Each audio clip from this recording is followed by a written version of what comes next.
Well, well, well. They never expected the first two experts to fail. They never expected the investigator to step back, rubbing his forehead like he'd just stared into a puzzle with missing pieces. They never expected the psychologist to cancel the follow-up session because something didn't add up. But after they ran through every professional who spoke in clinical terms and every specialist who relied on logic, they took a darker turn. They went looking for someone whose work didn't rely on facts, someone who could see behind the curtain, someone whose entire livelihood depends on reading the energy most people never acknowledge. And so they brought in him, the psychic known for never turning down a case. A man who had read criminals, politicians, grieving mothers, lost children, and the shadows around people who pretended they had no shadows. He had a reputation for accuracy that made skeptics uncomfortable. He was the final weapon they were saving for when everything else failed, and it had. He didn't even wait to sit down before he said it. Whoever this person is, they're not ordinary. His eyes stayed on the floor, like your name alone pulled the air out of his lungs. He asked for a photo, an object, anything you'd touched, anything that held your imprint. They placed the small item on his table, expecting him to lean forward with confidence, expecting him to begin his practiced routine. But the moment his fingers brushed the surface, he froze. Not a normal pause, not the thoughtful kind of stillness professionals use to build effect. This was impact. Something hit him. Their eyes locked onto him, waiting for some grand revelation. Instead, he pulled his hand away like he'd touched something too hot. He didn't speak for a full 10 seconds, and when he did, his voice sounded like someone forcing words through a blocked channel. Why didn't you tell me they were connected to this? They didn't know what this meant. They exchanged confused glances, trying to retain their composure, trying to pretend they were in control of the moment. He wasn't buying it. He leaned back, wiped his palms against his trousers, and exhaled in a way that told them he wasn't scared of you. He was scared of what surrounded you, scared of what had shaped you, scared of what walked with you without ever showing itself to ordinary people.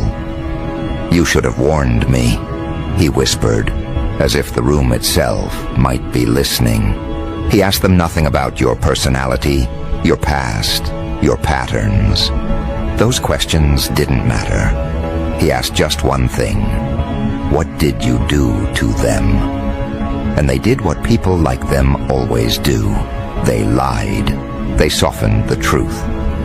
They tried to portray themselves as concerned observers instead of architects of chaos. But the psychic shook his head slowly, as if hearing confessions behind their words. No, that's not clean. That's not what I'm feeling. Something here was broken, and not by him. He wasn't supposed to say that. He wasn't supposed to defend you. So they pressured him. They demanded he continue. They insisted he deliver what they paid for. Their desperation was loud, even when their voices were soft. They needed answers they could use. They needed a narrative that placed them in control. They needed confirmation that you were the unstable one, the unpredictable one, the danger in the room, even when you weren't in the room. They needed reasons to justify their obsession with you. That's why they brought him here, to validate their storyline, to give them ammunition. But instead he reached for his tools, and every tool resisted. The pendulum didn't swing the way it normally did. It jerked, stopped, reversed, then hovered still, like something unseen was holding it in midair. He frowned and tried again. Same result. The tarot cards refused to behave. He'd place one down, only to find its imagery shifting in the corner of his eye. Some cards appeared upside down, even though he swore he didn't draw them that way. Some felt heavier in his hands. Some felt cold. He asked them again if they understood what they were asking him to step into. They insisted he proceed, so he pushed deeper into your energy field, even though every instinct told him not to. And then everything in the room shifted. The air thickened. The temperature dropped a few degrees. His breath became shallow. He didn't say anything at first. He sat completely still, staring at the cards, staring past them, as if he was seeing something layered behind reality. And then he said something they will never forget. No human should have this kind of power. The room went silent. That wasn't what they hired him to find. That wasn't what they wanted to hear. He continued anyway, eyes unfocused, voice low, almost reverent. This isn't natural protection. This is old. Older than you can imagine. Someone or something walks with him. And not the way you think. Not like a guardian. More like a witness of everything he's endured. Their faces twisted with confusion, so he clarified. This person has survived things that were not supposed to be survived. Energetically, physically, emotionally. Parts of them were destroyed, parts of them were replaced, and now they carry something no practitioner should try to interpret. He placed a hand on the table as if grounding himself. Whatever harmed him, whatever broke him, whatever shattered him, it didn't win. But it didn't leave either. It changed him, and not in a way that any of you understand. They tried to play it off. Tried to pretend none of this scared them, but he wasn't looking at them anymore. He was looking at the card he'd just pulled, the one that made every muscle in his face tighten. He stared at it for a long moment before putting it back down, like he didn't want anyone else seeing it. This card shouldn't appear in this position, not for someone still alive. Their confusion turned to uneasy laughter, but his expression stayed dead serious. This card represents someone who has already crossed a line most people don't even approach. Someone who has experienced endings so absolute that the consciousness itself rewired. This person doesn't respond like normal people, doesn't think like normal people, doesn't fracture the way normal people do. You can't break something that already rebuilt itself.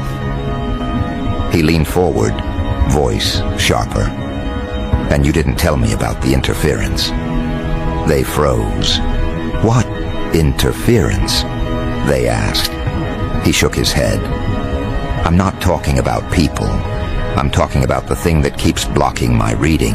Every time I try to look deeper, something pushes back, something that isn't him, something that feels ancient and protective, something that doesn't want me here. Their breath hitched. He continued anyway. This is the kind of energy I've only encountered twice in my life, and both times I walked away. I'm not sure I should continue. But they insisted he did. They were too far into their own obsession to back out. They needed answers, even if those answers shook their worldview. So he sighed, rubbed his temples, and reluctantly continued the session. He shifted the cards again, pulled another, hesitated, pulled a third.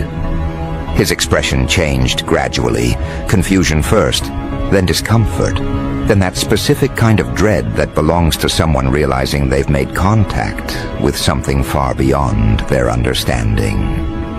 This is not the reading of an ordinary person, he muttered. This is someone who has died without dying, someone who has walked out of emotional graves, someone who has stood inside destruction and refused to collapse. He pointed at the card. This person carries the kind of strength that doesn't come from practice or mindset. It comes from surviving something that should have erased them. Then he paused again, eyes narrowing. And what concerns me is that he's not even trying to block my reading. He's not resisting, he's not defending, he's simply there. And yet I can't see him fully. Something is hiding the parts you most want to know. Their frustration boiled over. Hiding? Why would he hide anything? He doesn't even know we're doing this. The psychic gave a humorless smile. You don't understand. He doesn't need to know physically. His energy knows. His subconscious knows. His field knows. Some people have defense mechanisms stronger than conscious awareness. He's one of them. He tapped the table gently. He's been watched before, targeted, misread, tested, and somewhere along the way, something stepped in. Something began guarding him. Something that doesn't let outsiders tamper with him anymore. And then he said the words that made them both shift uncomfortably. He's protected by something ancient. They weren't prepared to hear that. They weren't prepared for the psychic to sound almost respectful when he said it. They weren't prepared for him to look at your energy as if studying the aftermath of a war.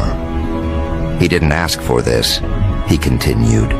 This kind of protection doesn't come from prayer or request. It comes from survival, from being pushed past a point the human psyche is not designed to pass. He drew another card. His hand trembled. This confirms it. They leaned forward. Confirms what? He looked up slowly. You're not dealing with someone you can manipulate. You're not dealing with someone who cracks under pressure. You're dealing with someone who has already lived through the collapse they fear. Someone who rebuilt themselves with no blueprint. Someone who learned to think without relying on external validation. He pressed his fingers to his forehead. This is someone who doesn't break the way normal people break. Because they already shattered once, and when they reformed, they became unreadable. They tried to argue, but the psychic cut them off. You want weakness? You won't find it here. The only weakness he had was the people he trusted, and he doesn't trust you anymore. His eyes met theirs, unblinking. This person was hurt by someone they cared about. That experience rewired them. Their emotional structure is different. Their intuition sharpened. Their boundaries hardened. And now anyone attempting to invade their inner space is met with resistance they can't identify. They swallowed hard. He continued. Even I can't see past it, and I don't think I should try. But they pushed. They begged. They offered more money, more incentive, more pressure. Their obsession was louder than their common sense. They needed answers that justified their behavior. Needed proof they were right to watch you, analyze you, discuss you in rooms you didn't know existed. They needed something that made you wrong and them right. The psychic sighed, defeated. Fine, one more pull. He reached for the deck slowly, like approaching something dangerous. He shuffled once, twice. His fingers hesitated a third time. He drew the card. And when he flipped it, his entire face changed. He didn't speak for 5 long seconds. When he finally did, his voice was almost a whisper. If I continue, I won't sleep tonight. They stared at him, confused and terrified. He looked down at the card again and shook his head. He's already stepped into the next stage. Whatever you think you're doing, stop. He leaned back, expression hollow. You're not investigating a person. You're interfering with a trajectory. They didn't understand. They asked him what that meant. He looked at them quietly. It means the more you try to read him, the more you reveal yourselves. He stood up, gathering his tools with sharp, uneasy movements. I'm done. I shouldn't have touched this, and neither should you. They demanded answers. He ignored them. They asked what he saw. He didn't respond. They followed him to the door. He waved them off, muttering something under his breath like a warning meant to be half heard. But one line slipped out clearly. You're not prepared for what he becomes next. That single sentence didn't just land in the room. It hung there, vibrating, like the air itself wasn't supposed to carry something that heavy. They stood frozen, trying to understand what he meant, trying to convince themselves he was exaggerating, but something in his expression told them he wasn't.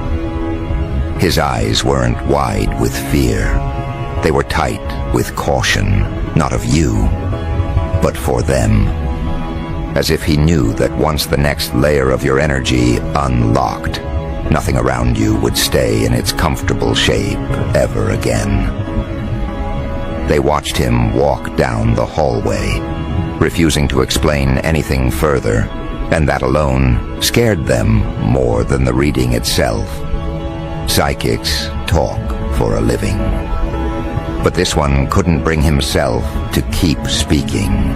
He didn't run, but his steps quickened like someone trying to put distance between themselves and something that follows without moving. They went back inside, pacing, whispering, almost arguing with each other. They weren't afraid of your power yet. They were afraid of the unknown part of it. That part you don't even fully understand. That part you don't flaunt, don't weaponize, don't display. That part you carry like a calm shadow that responds only when necessary. While they panicked, you stood there the same way you always do, still unbothered, watching their reactions reveal pieces of themselves they've kept hidden from everyone but you. Because your presence has a strange way of peeling people open whether they want it or not. You don't try to expose them, they expose themselves, trying to figure you out. One of them finally said what they were all thinking. Why couldn't he read him? Another shook his head. He did read him, he just couldn't handle it. And that sentence cracked something inside the group. Because now the question wasn't about your energy, it was about the psychic's limits. If a man who dedicated years to studying the unseen couldn't hold what he saw in you, what chance did they have? They looked at you again, but this time their eyes didn't hold judgment. They held caution, respect, something close to awe. And you didn't say a word. You didn't need to. That's when the shift started, subtle, quiet, nearly invisible to the untrained eye. The air around you warmed, not like heat, but like activation, the way metal hums before it bends, the way water shivers before it boils. You didn't force anything outwards, but something around you adjusted as if aligning itself with your awareness. They felt it before they understood it. They stepped back without realizing their feet were moving. People don't know how to react when a person's energy upgrades in real time. It's not something they're used to witnessing. They expect emotional reactions, anger, outbursts, chaos. But your power never expressed itself through anything external. It showed itself through what didn't move. You stood still, and they felt everything shift. The psychic had tried to read you. He had tried to trace your energy like he does with everyone else, but with you, the moment he reached too deep, something reached back, not violently, not defensively, just with a level of authority he wasn't prepared to encounter. He pried like someone picking a lock, unaware that the door he touched didn't open. It watched. And when he realized that your energy wasn't sitting there waiting to be interpreted, but actively observing him, that's when he broke the connection. You didn't block him. You didn't push him out. You simply existed in a way his methods weren't designed to handle. The others didn't know the details, but they felt the aftermath. Something changed in the room, something old. Not in the sense of age, but in the sense of depth. Ancient in the way oceans feel ancient. Ancient in the way mountains feel ancient. Not a timeline, a presence. The psychic felt it first. That's why his voice cracked when he said no human should have this power. He wasn't saying it to insult you. He was saying it because he couldn't categorize you. He couldn't place you inside any reference he had. His experiences, his training, his insight, all of it collapsed when he touched the edge of what protects you. That's what terrified him, not you, what stands behind you. The group regrouped, trying to breathe normally, trying to regain their sense of control. One of them finally asked, "Did you know you had that?" You tilted your head slightly, not confirming anything, not denying anything. You don't speak about the parts of you people aren't ready to hear. You don't explain what doesn't need explanation. People expect power to be loud. Yours isn't. Yours is the kind that sits quietly until someone touches the wrong boundary. The kind that watches, the kind that decides.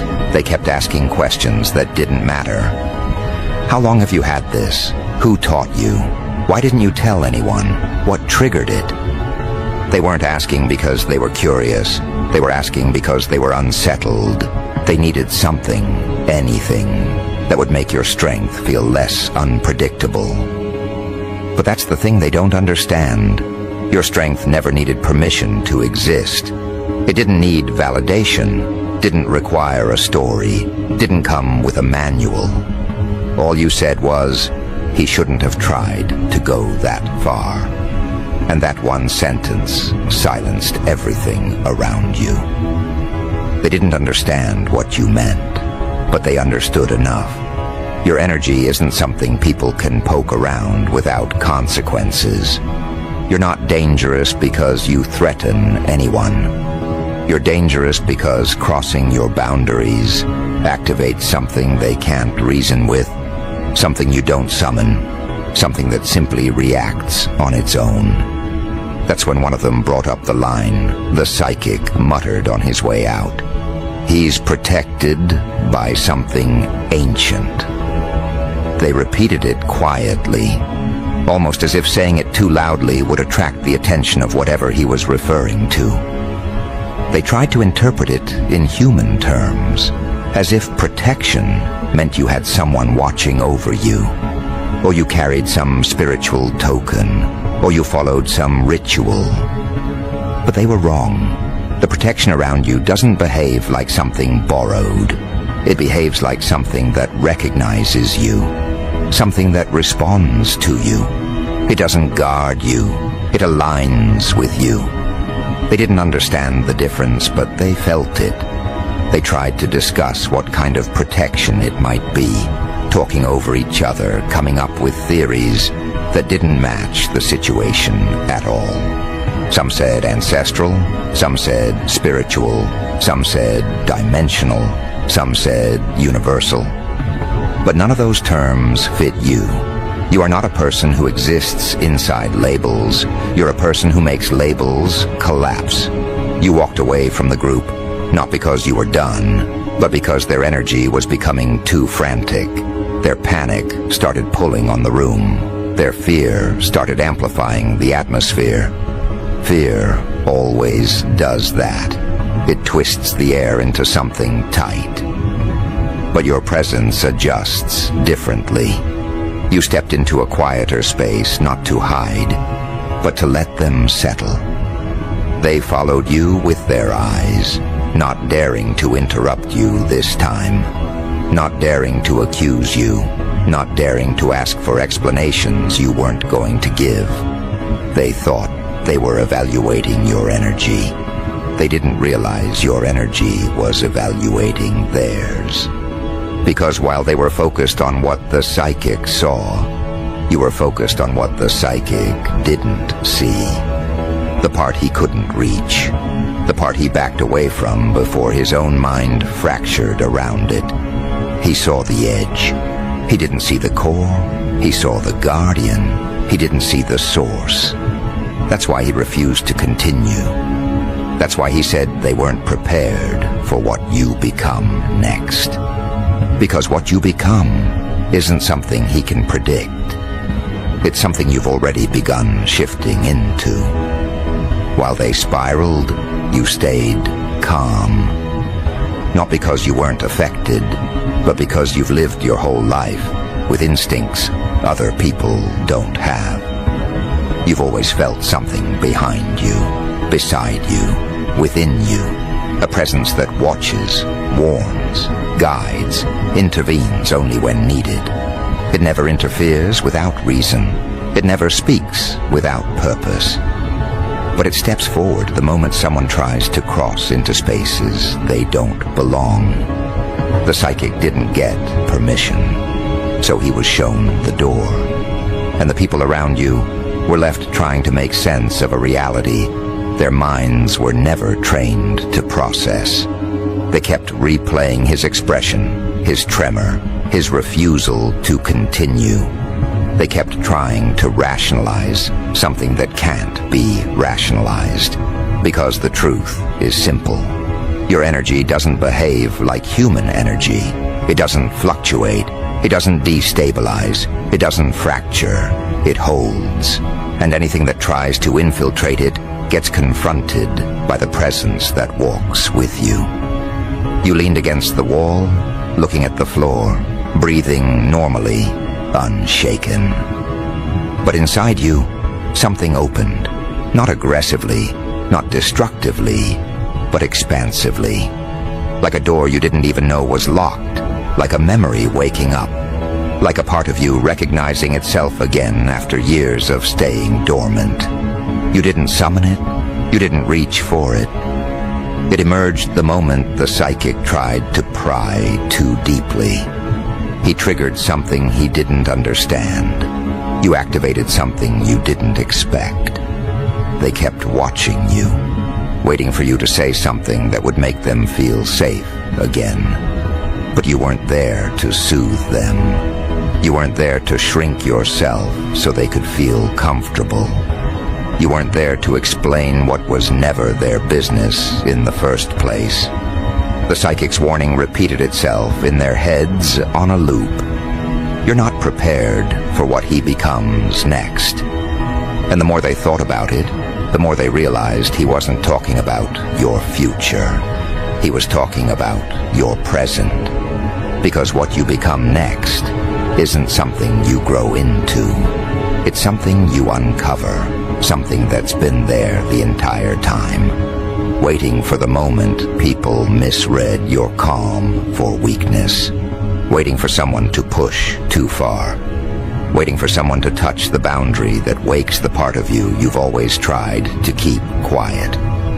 You looked up, finally meeting their eyes, and the room froze without you saying a single word. Because now they weren't looking at the version of you they were used to. They were looking at the version the psychic warned them about. The version that doesn't hide. The version that remembers. The version that's stepping into the next stage of itself, whether they're ready or not. And as they watched you, unsure if they should stay or run, unsure if they should ask more questions or say nothing at all, unsure if they were standing before something human or something expanded, they realized one more thing. The psychic didn't walk away from you because he was afraid. He walked away because he understood something they didn't. Whatever protects you has now fully awakened. Those words didn't echo in the room. They rooted themselves in everyone's spine. They looked at you the way people look at something they don't have a category for, something that doesn't behave according to familiar rules, something that forces the mind to stretch wider than it's used to. Their breathing slowed, their voices dropped, their posture changed, not because you threatened them, but because something around you shifted into a posture of authority so natural it didn't need to prove anything. You didn't glow, you didn't shake, you didn't posture. You simply existed, and existence alone was enough to reroute the entire atmosphere. The air felt thicker, like sound traveled differently around you now. Their instincts screamed for caution. Some wanted to apologize, even though you didn't ask for it. Some wanted to run, even though you never moved toward them. Some wanted to kneel, even though you never demanded obedience. They didn't understand that the presence they felt wasn't about dominance. It was about recognition. They weren't in the presence of something violent. They were in the presence of something aligned with truth so strongly that deception melted on contact. You took one step forward, not aggressively, just naturally, and the entire group inhaled sharply, like that single movement rearranged the room. But what they didn't notice was how controlled you were. You weren't overwhelmed. You weren't confused. You weren't struggling to contain anything. You were calm, centered, aware. The awakening around you wasn't chaotic. It was precise, almost surgical. It didn't rise up like a wave. It unfolded like something that has waited centuries for the right moment to stretch its limbs. They finally spoke, voices trembling, trying to understand. Is it dangerous? You looked at them the same way the psychic looked at you, with a softness that wasn't human fear, but human understanding. Only when someone tries to cross into places they don't belong. The room tightened again, because now everything clicked for them. It wasn't that the psychic saw something harmful inside you.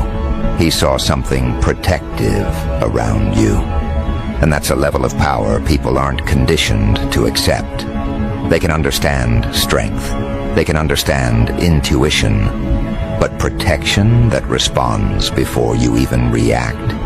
Protection that watches before you even notice something is wrong. That is something else entirely. They asked, did it awaken because of him? You shook your head.